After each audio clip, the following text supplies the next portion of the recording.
ചെമ്മീൻ വാങ്ങിക്കുന്ന സമയത്ത് ഇതുപോലെ തേങ്ങാപ്പാൽ ഒഴിച്ച് വറ്റിച്ചെടുത്തിട്ടുണ്ടോ? ഇല്ലെങ്കിൽ ഒന്ന് ട്രൈ ചെയ്ത് നോക്കൂ കേട്ടോ. അസാധ്യ ടേസ്റ്റാണ്. നമുക്ക് എന്തിനൊപ്പം കഴിക്കാനും അടിപൊളിയാണ്.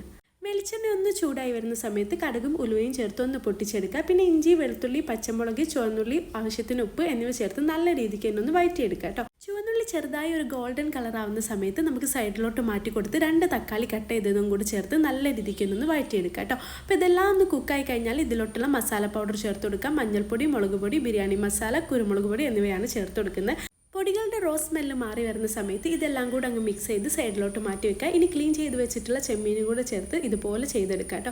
ഇനി ഇതിലോട്ട് 4 ടേബിൾ സ്പൂൺ തേങ്ങാപ്പാലും കൂടെ ചേർത്ത് കൊടുക്കുക. ഓവർ കോൺഫിഡൻസ് കാരണം ഞാൻ കുറച്ച് അധികം ചേർക്കുന്നുണ്ട് കേട്ടോ. കുഴപ്പമില്ല, നമുക്കിത് വറ്റിച്ചെടുക്കാം. ഇനി തേങ്ങാപ്പാലിലോട്ട് ആവശ്യത്തിനുള്ള ഉപ്പും പെപ്പർ പൗഡറും ചേർത്ത് നമുക്കിത് ഗ്രേവി ടൈപ്പ് ആവുന്നവരെ ഒന്ന് കുക്ക് ചെയ്തെടുക്കാം. അപ്പോൾ ഇത് 5 മിനിറ്റ് കൊണ്ട് തന്നെ നമ്മുടെ ചെമ്മീൻ ഇവിടെ റെഡി ആയിട്ടുണ്ട്. പിന്നെ വീട്ടിൽ ചെമ്മീൻ വാങ്ങിക്കുന്ന സമയത്ത് ട്രൈ ആക്കാൻ മറക്കരുത്.